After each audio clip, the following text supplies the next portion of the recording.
Llegamos a este momento del culto, Padre, en el cual queremos que tú nos hables. Hemos cantado, hemos hablado contigo, hemos orado.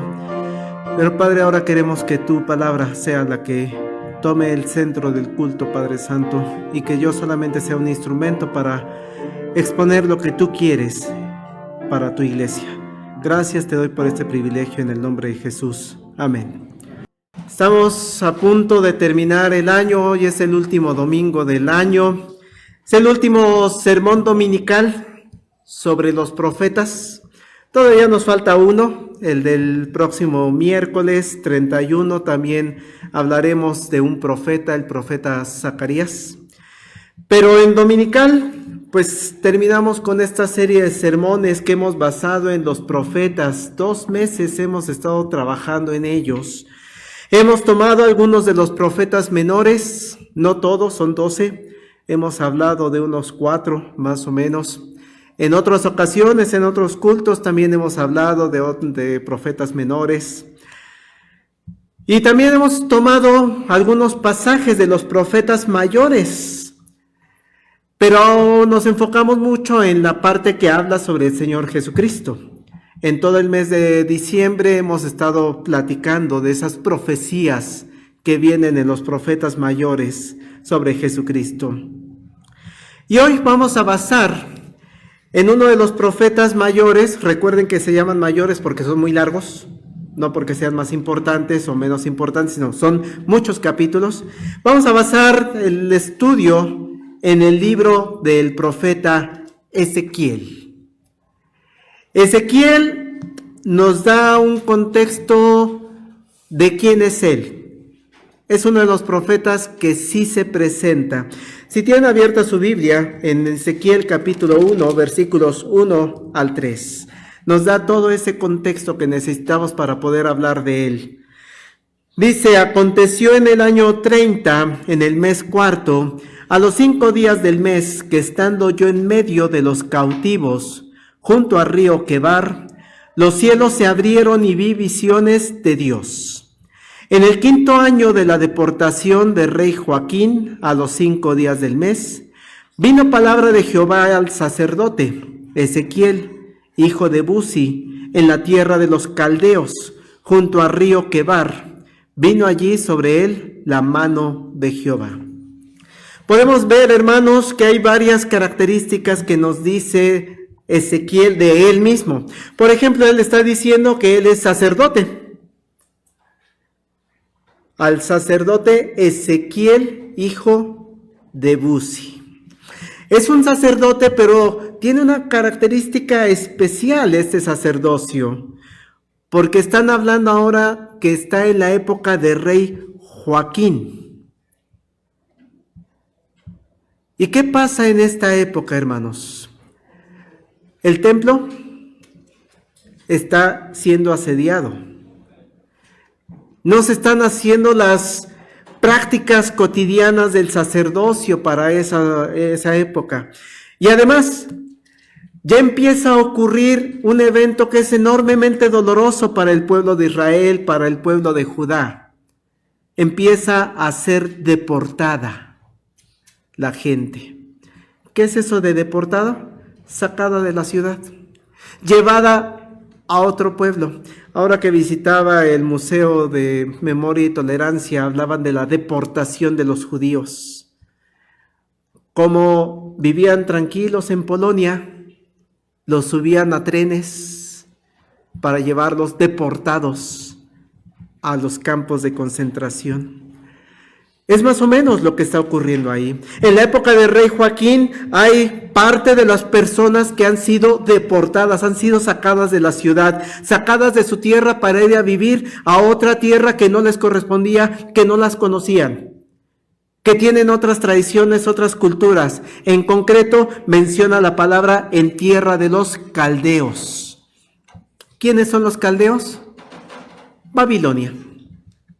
Uno de los más grandes imperios de aquella época, tierra de los caldeos. Y dice, yo que era sacerdote, estoy siendo deportado junto con este grupo de gente a Babilonia, un pueblo que no me correspondía, pero dice, vi visiones de parte de Dios. Dios habla a la gente, aun cuando no está en su tierra prometida. Y al ser esta la última predicación dominical sobre los profetas, quiero recordar que es una época muy difícil, hermanos, la que vive el profetismo. Hay por ahí una fecha importante, el año 612 antes de Cristo. En el año 612 cae uno de los grandes imperios, el imperio asirio, en manos de Babilonia. Desaparece ese gran imperio que había causado malestar, problemas al reino del norte, había asediado al reino del sur, pero ahora es un nuevo imperio el que va a gobernar, los babilonios. Pero hay otro imperio que también por ahí empieza a surgir, que se llaman los medos. Y de ahí de los medos también empieza a surgir otro imperio que va a ser más adelante, los persas. Pero todo este momento, hermanos, está siendo con grandes acontecimientos políticos y militares. Y va a tener una repercusión muy grande en toda esa región, porque las grandes potencias de antaño, sabemos que Egipto en su momento había sido muy poderoso, ahora ya no era tan poderoso. Es más, los egipcios habían tratado de unirse a los asirios para tratar de detener a los babilonios. Por eso digo, eran situaciones políticas complicadas las que se vivían en ese momento. Pero cuando destruyen a Asiria, los babilonios también se llevan a los egipcios. Los egipcios también quedan seriamente debilitados. Y mientras tanto, hermanos, ¿qué pasa en Judá, en el reino del sur? Pues si Egipto, que era una potencia, si los asirios, que eran una potencia, fueron derrotados, ¿qué podemos esperar de Judá? El reino de Judá, que es un pueblo pequeño, eran las dos tribus nada más las que quedaban de todo aquel reino de David, pues resulta que pierden a su rey. Un rey que sí había hecho lo que Dios había establecido, el rey Josías, y que hemos hablado de él, que a los 8 años toma el gobierno y hace una revolución, hace una reforma, vuelve a celebrar la Pascua, pero Josías se muere. Muere en una batalla. Y ahora, en medio de todo este contexto, toma el control el hijo de Josías, pero no tiene la fuerza suficiente, además de que no sigue los caminos del Señor. Y entonces lo que pasa con el hijo de Josías es que es deportado a Babilonia. ¿Y quién se queda entonces gobernando Jerusalén? Un nuevo rey, el rey Joaquín. Diríamos por ahí, un pelele del imperio babilónico. Es decir, alguien que yo te lo pongo porque él va a hacer lo que yo diga. Este no se me va a revelar, no va a hacer nada, yo lo estoy poniendo. Ese es el tiempo de Ezequiel. Joaquín aún, aunque fue puesto por el mismo imperio babilónico, al ver los conflictos que había, al ver el momento político que se está dando, dice, a ver si Egipto y Babilonia siguen por ahí peleándose, ay, ¿no podrá ser un momento en que el imperio babilónico tenga una debilidad?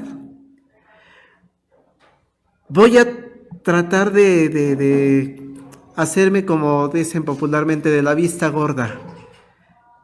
Y no le voy a hacer caso a Babilonia.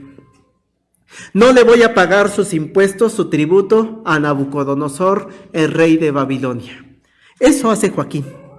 Se envalentona. Al fin, pues Babilonia está ocupada con Egipto, está ocupada con Asiria, está ocupada con otros. ¿Qué le va a poner atención a mí, a Judá? Y entonces toma esa decisión, no voy a pagar tributos a Nabucodonosor.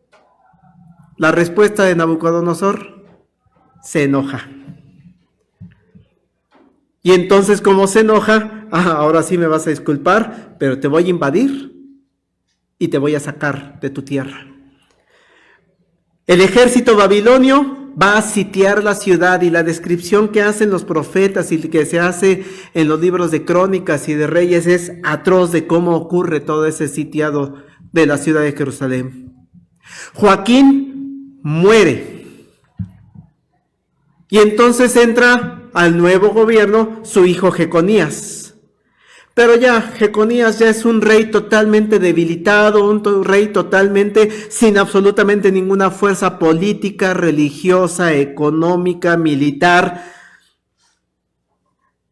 Ya no puede detener al rey Nabucodonosor. Así que lo primero que hace Jeconías es, me rindo. Toma Jerusalén. Con esto, hermanos, miles, y sí, hermanos, esa es la palabra, miles y miles de judíos son llevados a Babilonia cautivos. Son sacados de esa tierra prometida. ¿Se acuerdan que decía que fluye leche y miel? Ya no vas a estar ahí. Se llevaron no a todo el pueblo. Hábilmente los babilonios sacaron a los grandes líderes políticos, a los grandes líderes religiosos, se llevaron a los que se encargaban de la parte económica y a los militares. Por eso se llevan a Ezequiel. ¿Porque qué era Ezequiel? Un sacerdote. Era un líder. Ponen a un nuevo rey, nuevamente representante de los intereses babilónicos, Sedecías, que no va a hacer ya absolutamente nada porque ya no pueden hacer nada. Quiero leer textualmente la forma en la que describe esta escena un autor que leía sobre Ezequiel. Vean cómo lo describe. El resultado concreto de las iniciativas de Judá fue que la comunidad quedó dividida en dos sectores poblacionales. La comunidad que experimentó la derrota militar y permaneció en Jerusalén y Judá, y el grupo de deportados que, unidos al dolor de la derrota, experimentaban la angustia de un exilio político y militar inmisericordia. El profeta Jeremías se encuentra entre los que permanecieron en Jerusalén. Jeremías. Y Ezequiel es parte del grupo de deportados a Babilonia. A ambos grupos les unía la añoranza de un pronto retorno de los exiliados de Judá y la esperanza de una restauración nacional.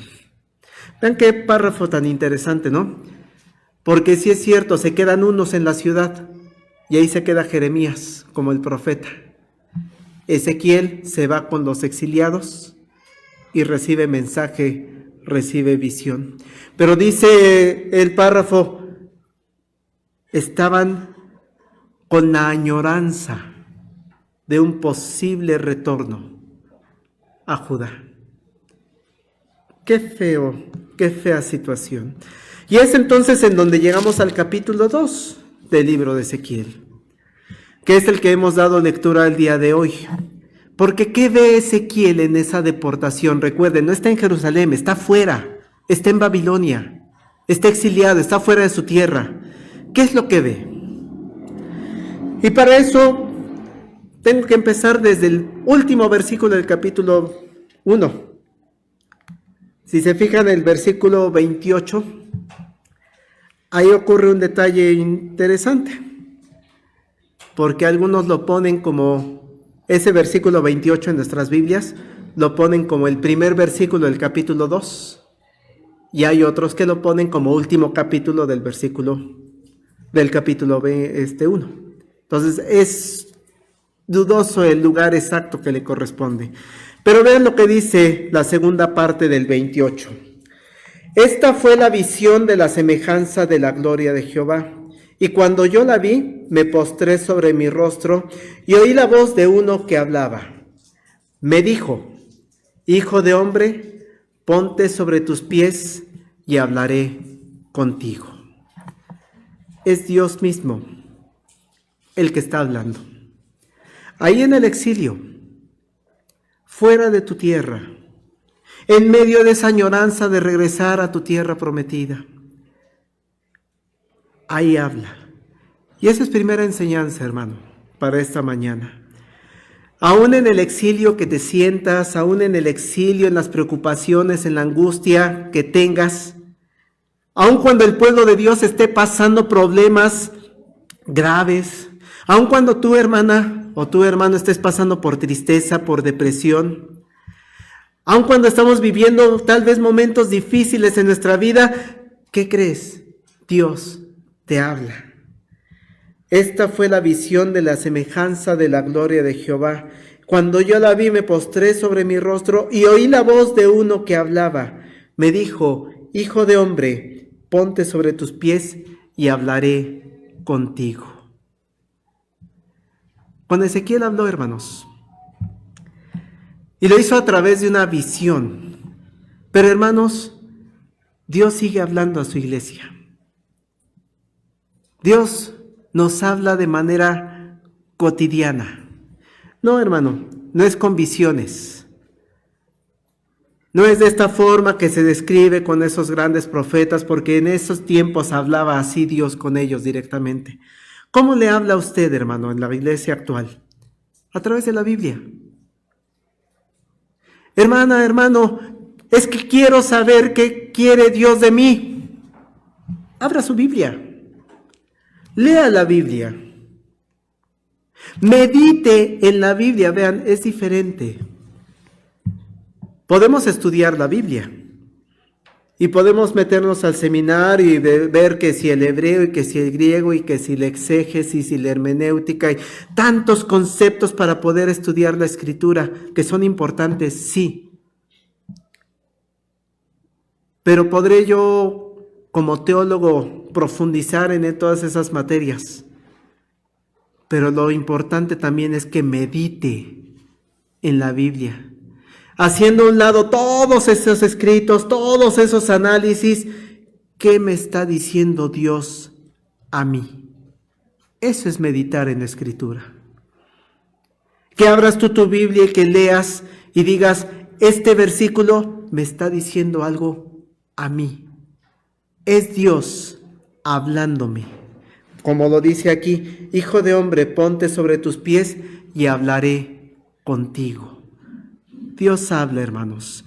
Si queremos que Dios nos hable, entonces abre tu Biblia, escudriñala, medita, porque Dios todavía habla a su pueblo, aun cuando estés en medio de problemas, de situaciones difíciles. Y quiero resaltar no solo que Dios le habla a su pueblo a través del profeta, sino de lo que le dice al mismo profeta. Vamos a seguir verso 3 al 5, por favor, del capítulo 2. Y me dijo: Hijo de hombre, yo te envío a los hijos de Israel, a gentes rebeldes que se rebelaron contra mí. Ellos y sus padres se han rebelado contra mí hasta este mismo día. Yo pues te envío a hijos de duro rostro y de empedernido corazón, y les dirás: así ha dicho Jehová el Señor.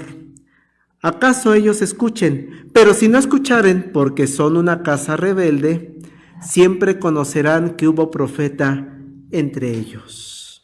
Vean qué interesante, hermanos. Lo que le dice Dios a Ezequiel es: tienes que hablarle al pueblo. Y vean, me sorprendía y meditaba en esta escritura porque pensaba: ay, cómo Dios conoce perfectamente a su gente. Dios conoce a los suyos. Tan los conoce que se los describe a Ezequiel.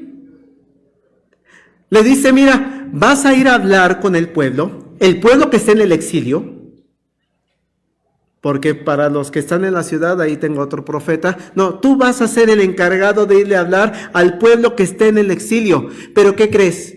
Yo sé que ese pueblo es rebelde. Así se lo dice. Yo sé que son rebeldes. Vas a ir a hablar con mi pueblo, que es un pueblo rebelde, que está en una situación de exilio, que sí es cierto, se encuentra fuera de su tierra, pero hay un por qué están así. Porque se alejaron de los caminos que yo les marqué. Es consecuencia de su alejamiento. Yo se los había advertido desde la época en la que iban a entrar a la tierra prometida. Dios les había dicho: si me sigues, si me obedeces, yo estoy contigo. Si te vas hacia el pecado, si te vas hacia la idolatría, si te vas hacia los caminos que yo no te he marcado, vas a ir a un camino de perdición. Este pueblo está en situación de exilio, está fuera de tu tierra, es porque se alejaron de los caminos de Dios, y sí, porque han sufrido invasión de varios imperios. Es más, de manera muy triste, lo he dicho en reiteradas ocasiones, hasta los mismos hermanos, las tribus del norte, querían molestarlos, a los de Judá. Todo eso porque han sido rebeldes. Dios los conoce, Dios los describe. Y Ezequiel es el encargado de ir a hablar con ellos. Vas a ir a hablar con este pueblo rebelde. ¿Y cómo los describe todavía, no, hermanos? Les dice: son personas de duro rostro y empedernido corazón. ¿Cómo entendemos esa frase? Duro rostro y empedernido corazón. Si me voy a la Nueva Versión Internacional, vean qué bonito lo describe. Te estoy enviando a un pueblo obstinado y terco. Dios conoce a los suyos. Son obstinados y tercos. Si me voy a Dios habla hoy, vean también cómo los describe. También sus hijos son tercos y de cabeza dura. ¿Sí? Así lo describe. Ese obstinado corazón y empedernido corazón y duro rostro es terco y cabeza dura. ¿Y cómo lo dice traducción en lenguaje actual?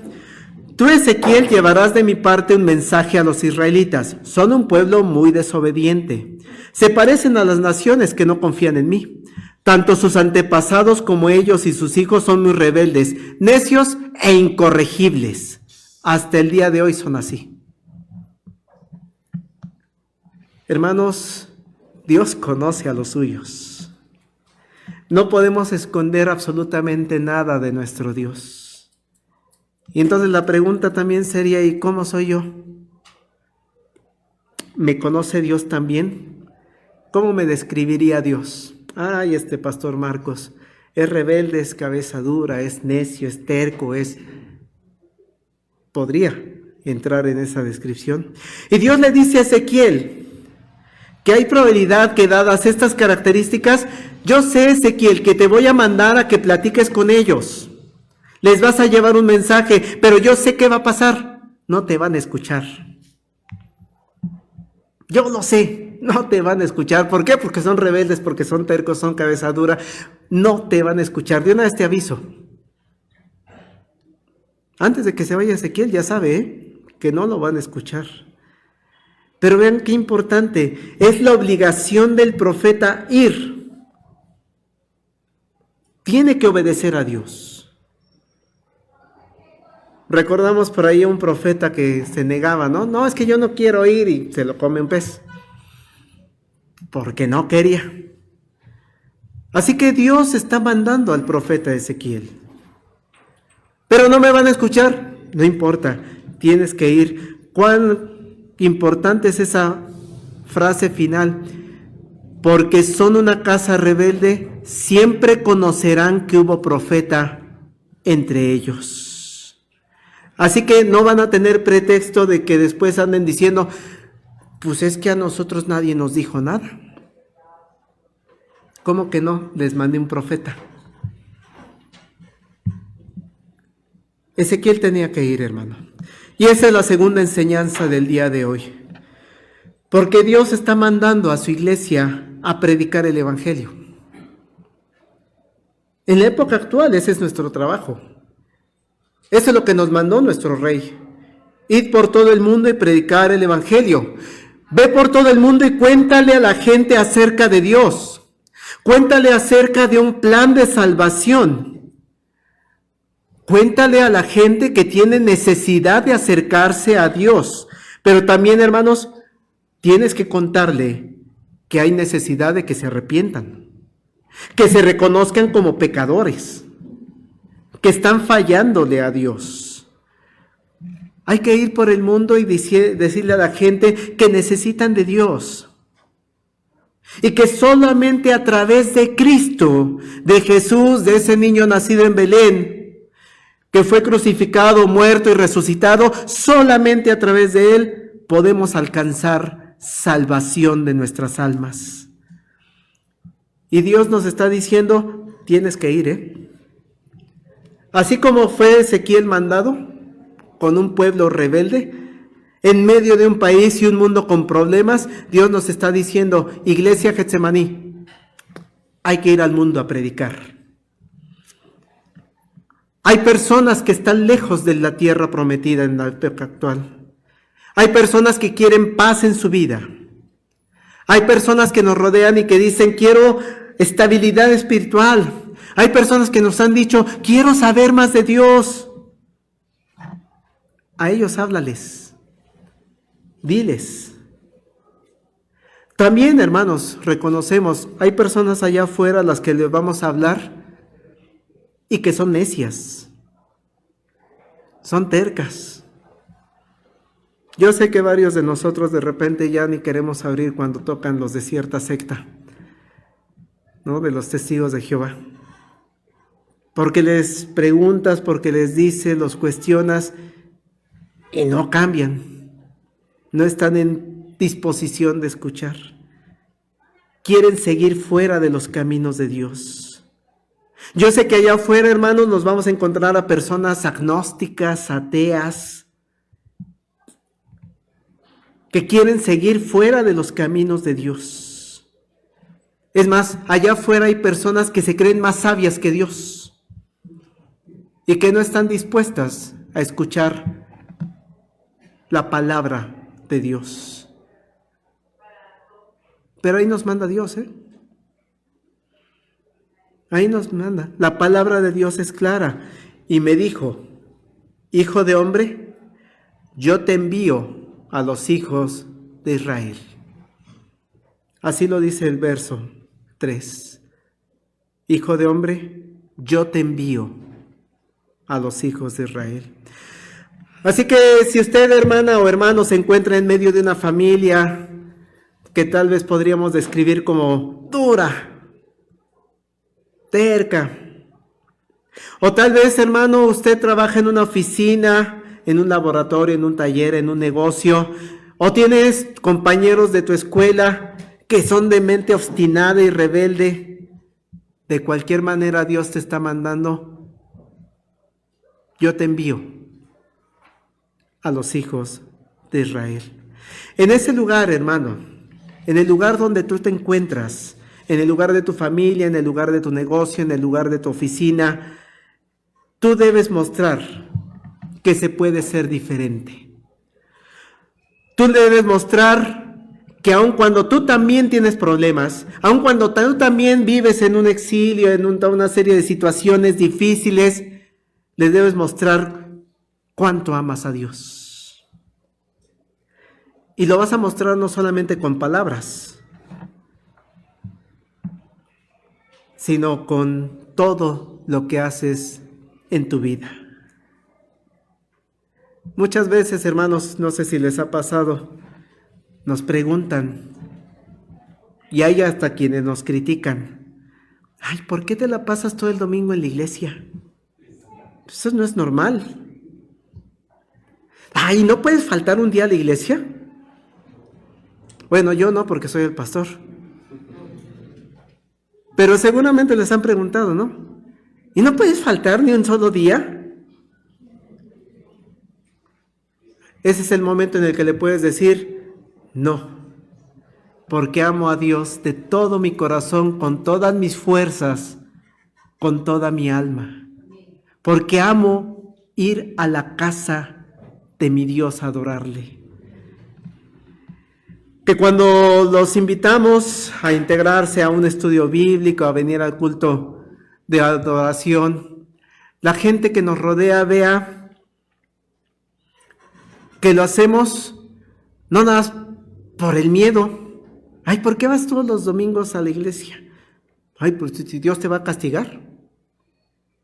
Pues sí, hay parte real, ¿no? Temer, lo hemos platicado, temer a Dios sí se incluye ese temor. Pero que le digas a la gente: me conecto todos los miércoles al estudio bíblico porque amo a Dios. Y me conecto los jueves a las 8:30 para orar a Dios porque amo a Dios. Y vengo al culto de adoración porque amo a Dios. Recuerdo, hermanos, mientras meditaba en esta parte, en mis años de juventud, pues sí, me iba de fiesta, ¿no? Ahí en la universidad. Toda la noche del sábado por el domingo. Toda la noche ahí en plena pachanga. Al otro día, muy temprano, tal vez eran, no sé, mi padre sabe perfectamente esa hora, 4:30 o 5 de la mañana, pasaba por mí al lugar de la fiesta. Y vámonos a trabajar, vámonos a la pollería. Y me enseñaba mi padre: y atiendes a las personas bien y de buenas.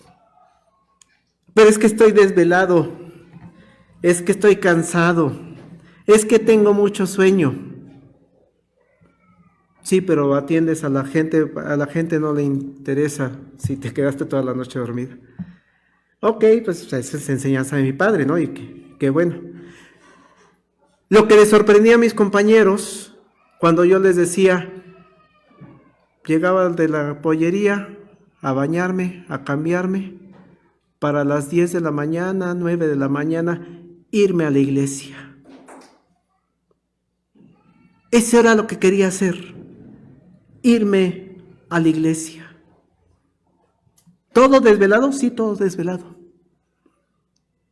Pero es que el testimonio que vas a dar, hermano, ante el pueblo rebelde, necio, cabeza dura, como lo describe, el testimonio es que puedes hacer tuya la frase del salmista: yo me alegré con los que me decían, a la casa de Jehová iremos. Y me alegraba, y ahí estábamos cantando en el coro, y ahí estábamos tocando el piano, y ahí estábamos en la clase de intermedios, ahí estábamos adorando a Dios. Todo cansado, todo desvelado, pero ahí estábamos. Era tan fuerte el llamado de Dios que le llamaba la atención a los compañeros. ¿Qué onda? ¿A qué hora te levantaste? No, yo a las 10 de la mañana ya estaba en la iglesia. ¿Qué? Si nosotros estábamos bien crudos y eran la 1 de la tarde, pues tú, yo no, yo te envío, dice el Señor. Te envío con esos amigos, te envío con esos compañeros, te envío con esos clientes, te envío porque Dios es el que te está mandando a predicar. Paso a una última enseñanza, hermanos. Muchas veces tenemos el temor de, bueno, ¿y qué les voy a decir a las personas? A la hora de evangelizar, ¿qué decimos? Y eso, hermanos, no es algo sencillo de saber. Porque seguramente nos llama la atención como el pastor o el anciano de iglesia o alguna persona líder de la iglesia, de los jóvenes, pues es que se le da tan fácil el discurso. Pareciera que siempre tiene un sermón bien preparado el hermano, ¿no? Para decir palabras, si me decía una persona, asertivas, ¿no? Lo que quiere escuchar la otra persona. Pues entonces el pastor no debe tener ningún problema, ¿no? Para saber qué contestar ante cualquier situación. El anciano pues no debe tener ningún problema para cuando le preguntan algo, pues lo debe saber. Pero yo, pastor. Hermanos, sí hay cierta razón en esa creencia porque pues, los estudios en el seminario nos dan ciertas herramientas a los pastores para responder muchas de las situaciones, muchos de los problemas más comunes en la iglesia. Y a la hora de enfrentar la realidad, sí, sabemos a veces qué decir. Pero ha habido veces, hermanos, que el pastor no sabe qué decir, que cuando escucha las palabras, el testimonio, las dudas, dame oportunidad de leerlo, de estudiarlo, dame oportunidad de investigar. Amadas hermanas, hermanos, en estos años que Dios me ha permitido estar aquí al frente de la iglesia Getsemaní, créanme que he escuchado situaciones de enorme complejidad en muchas de las personas. Hay situaciones que uno piensa, eso no se debe vivir en la iglesia. Y cuando la escucho de viva voz y ver la forma en la que afecta a las personas, híjole, duele. ¿Eso pasa en la iglesia? ¿Eso pasa en las familias? ¿Eso pasa en las personas? Por eso no les extrañe, hermanos, que el pastor, los ancianos o esa persona líder que usted piensa que está perfectamente preparada para responder, hay veces en que no sabemos qué decir. Nos enfrentamos ante la gran incógnita. ¿Y qué le digo a esta persona? Pero Dios es perfecto en su mensaje. Dios es enormemente perfecto. Vean versículo 1 al 3 de Ezequiel 2. Me dijo, hijo de hombre, ponte sobre tus pies y hablaré contigo. Y luego que me habló, entró el Espíritu en mí y me afirmó sobre mis pies. Y oí al que me hablaba y me dijo, hijo de hombre, yo te envío a los hijos de Israel. Hermana, hermano, qué hermosa estructura de frases y palabras nos deja Dios en esta mañana, en este pasaje.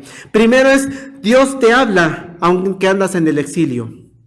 Aunque andes en medio de los sufrimientos, Dios manda a personas a hablar. Segundo, Dios te envía a llevar buenas noticias a su pueblo, a la gente, aunque muchas de ellas no te van a hacer caso, aunque son rebeldes, necias, tercas, otras sí te escucharán y Dios va a actuar en ellos. Pero la tercera enseñanza, hermanos, ante la pregunta de qué decir, es no te preocupes, porque lo dice aquí claramente, entró el Espíritu en mí y me afirmó sobre mis pies. Dice el lenguaje actual de este pasaje, en ese momento sentí que algo dentro de mí me hacía levantarme y pude oír que Dios me daba este encargo. Hermanos, el Espíritu Santo es el que te va a guiar.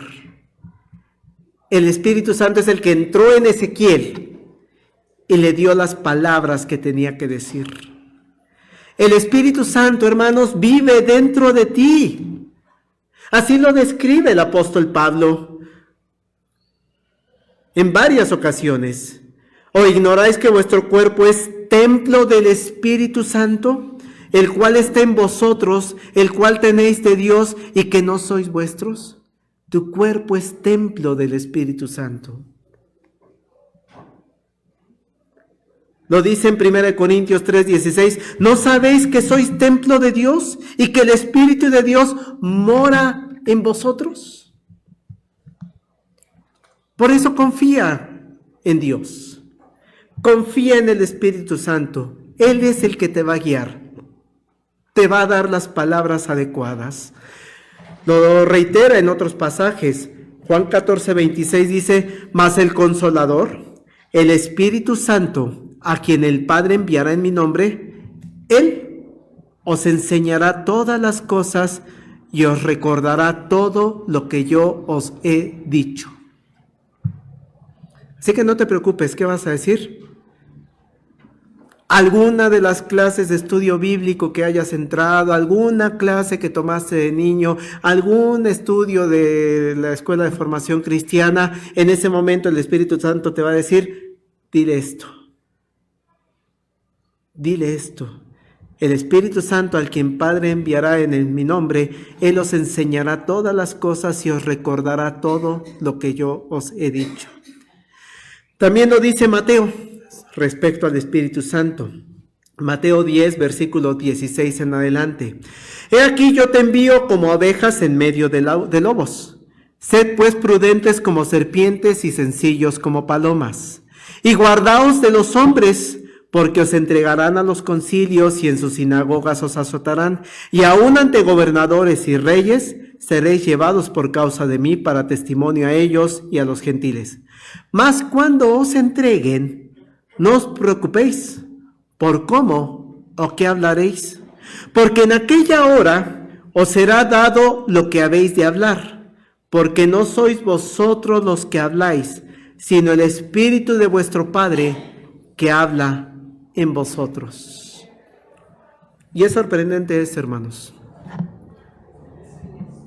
Pregúntenle a los ancianos, pregúntenle a los pastores. ¿Qué contestó, pastor, sobre este problema?